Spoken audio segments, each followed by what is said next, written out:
Fruits and vegetables are an important part of a healthy diet. Yet despite this, we often don't know much about where they come from or even what exactly they are. So here's the truth regarding 5 misconceptions about fruits and vegetables you may have heard. Number 1. Limes are not raw lemons.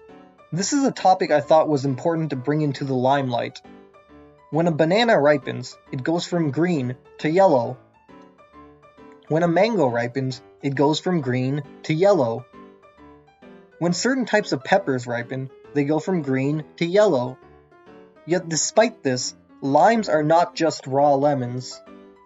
While both belong to the citrus genus, along with familiar fruits like oranges and grapefruits, they are not the exact same thing. What makes this complicated is citrus hybrids. Citrus fruits are interesting in that they can be crossed with each other to create new varieties of citrus fruits, and this is how many modern citrus fruits we eat are believed to have been created. Lemons, known as citrus limon, are believed to have originated from a cross between a citron and a bitter orange.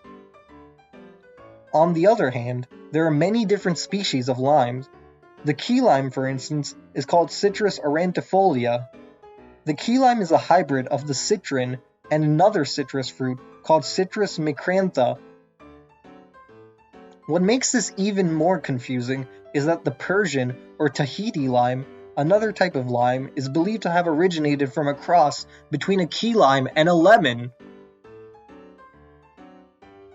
Part of the reason this myth exists is because if you were to watch a key lime grow on a tree, it would start out green and turn yellow when ripe. Similarly, a lemon would start out green when raw and turn yellow. So while limes and lemons are not the same, you know what is the same species? Number 2. Cabbage, cauliflower, kale, and broccoli are all the same species.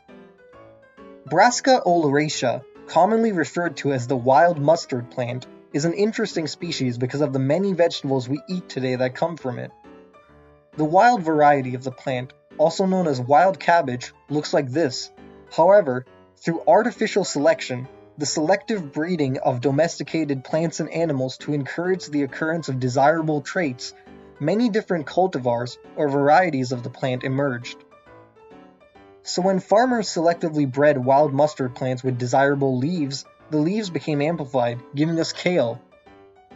When they selectively bred for the terminal leaf bud, that gave us cabbage.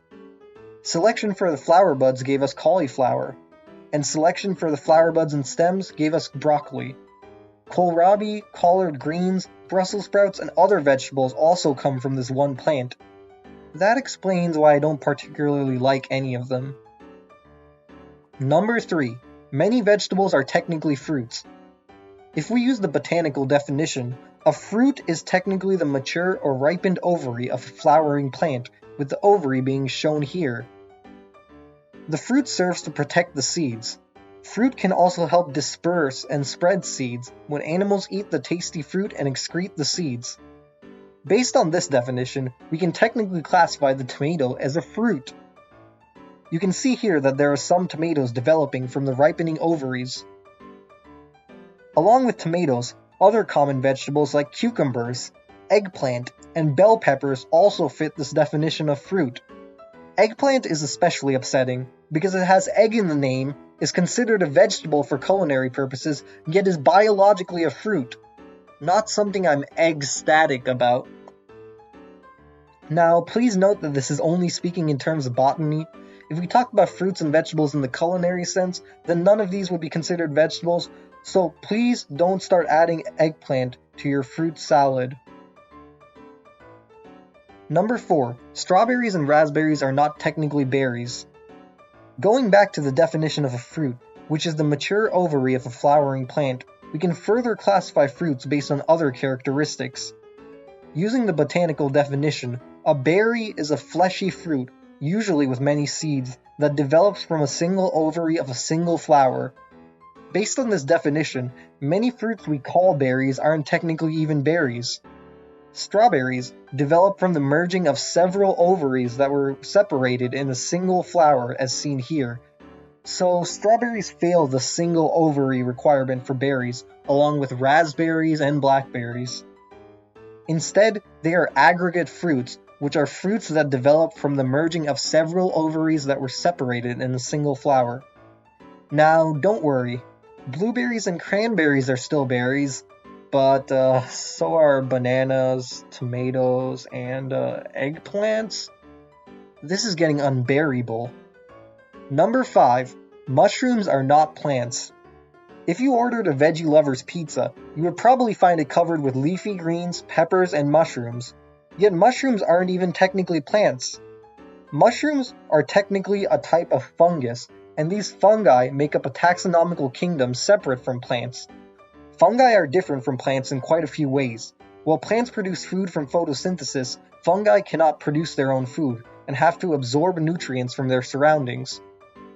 Another difference between fungi and plants is seen at the cellular level. Fungi have cell walls containing the polymer chitin, while plant cell walls contain cellulose. In fact, animals and fungi are more closely related to each other than either are to plants. So why did the mushroom come to the family reunion? Because he was a fungi. Well, thanks for watching. Subscribe for more science videos. Until next time, I'll be waiting for you to come back to the tutor.